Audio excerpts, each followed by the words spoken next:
Sofia, você que é um tratado de cinema, é impossível.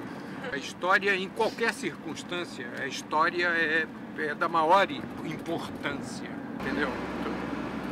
É a história que dá fundamento, é o que você aprendeu, reflete, a memória histórica, eu acho que dá fundamento ao existir de um povo. E importante a história do cinema, porque a história do cinema não apenas do próprio cinema, da evolução dessa linguagem, do que aconteceu com essa linguagem, como é também o testemunho da relação que centenas, milhares de cineastas tiveram com essa linguagem, na criação dessa linguagem e com a história do seu povo.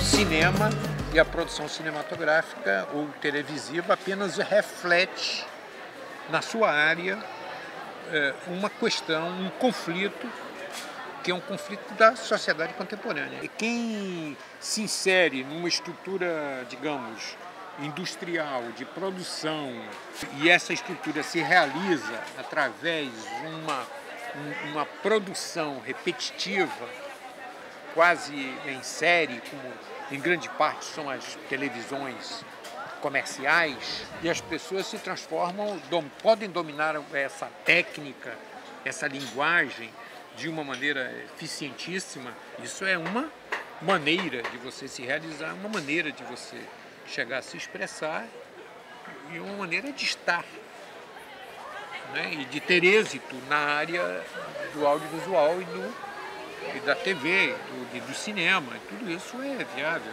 Só que é preciso, eu acho, afirmar um outro tipo de cinema, de um cinema que busca um outro tipo de coisa, que não está atrás do mercado a qualquer preço, não está atrás da aceitação a qualquer preço, que a questão é a linguagem.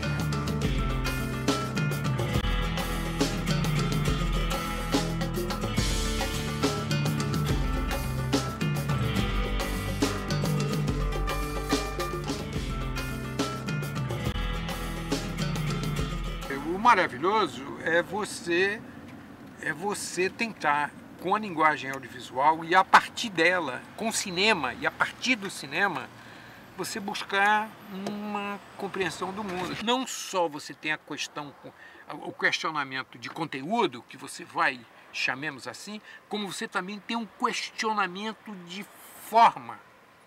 E de realização, né? E de realização, você põe tudo em questionamento, entendeu? Eu acho que quanto mais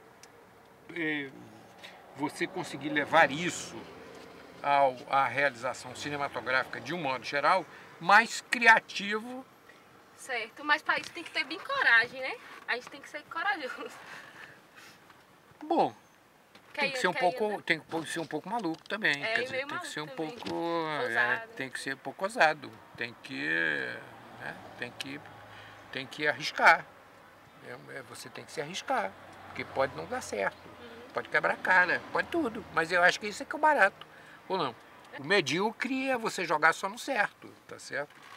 Isso é o medíocre, você jogar só no certinho, não, vai aqui porque aqui vai dar certo, entendeu? Então, isso é uma mediocridade. Agora, é um risco que você faz consciente. Também você joga consciente, às vezes você joga tudo, você não sabe em que esparrela você está se metendo, mas não é uma coisa idiota. Eu acho que o cinema que a gente busca é um cinema que provoca o pensar, que provoca o pensamento. E como querer, através da linguagem cinematográfica, através de uma câmera e a montagem, você se aproximar do mundo, fazer cinema documentário, e como fazer isso sem de alguma maneira você frequentar o mínimo que seja o universo da filosofia. Isso tudo leva a perspectivas e a maneiras de ver e de olhar muito criativas.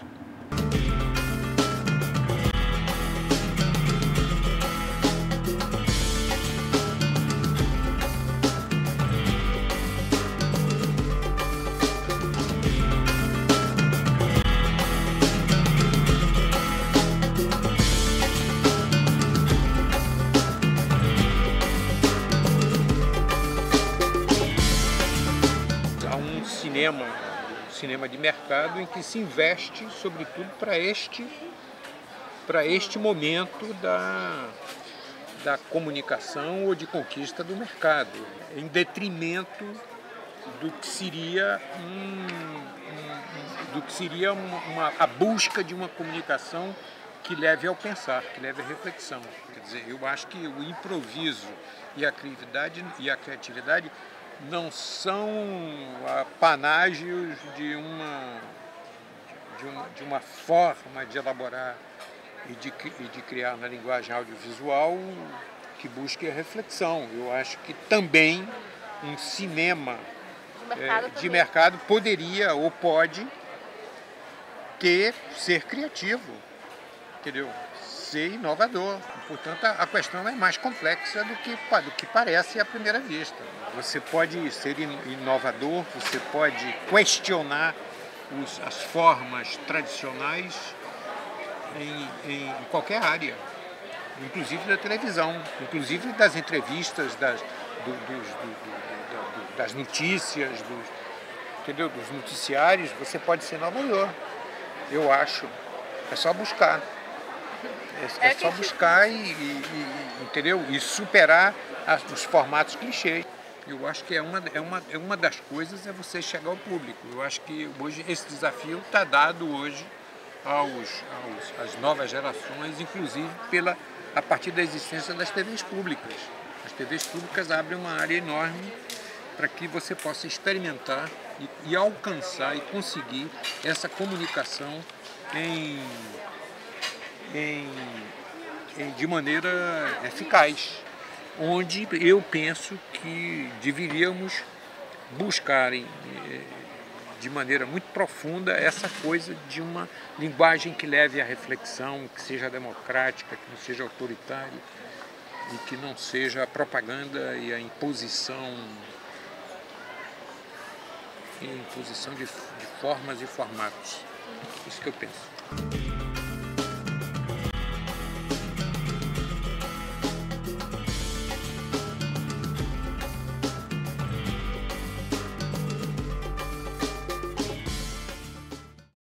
A ideia de um projeto pode nascer de muitas maneiras, quer dizer, muitas maneiras. Pode ser fruto de uma reflexão tua interior, entendeu? Que vai amadurecendo e que afinal você luta por concretizar e acaba concretizando. Essa pode ser uma maneira. Então, digamos, corresponderia a uma necessidade interior de um trajeto pessoal seu, que nem sempre você consegue os recursos e as condições para realizar a ideia original. Essa é um entrave possível. O outro é que o projeto também sofre um desenvolvimento a partir de que quando você começa a trabalhar e a pensar e a desenvolver aquela ideia, ele começa a tomar caminhos inesperados. Eu não sei, não tem fórmula. Eu acho que a questão central é essa, não tem fórmula. Eu diria que original, que no início, quando você começa os seus primeiros trabalhos, para mim, no meu caso, os meus primeiros trabalhos sempre surgiram de um tema dado e a busca de uma forma. Você tem que operar a partir de um determinado número de elementos dados, inclusive de tua disposição e de tua visão naquele momento. Aí entra o elemento improvisação. Aí entra um elemento cantador, improvisa, entendeu? Que você tem que... Chega?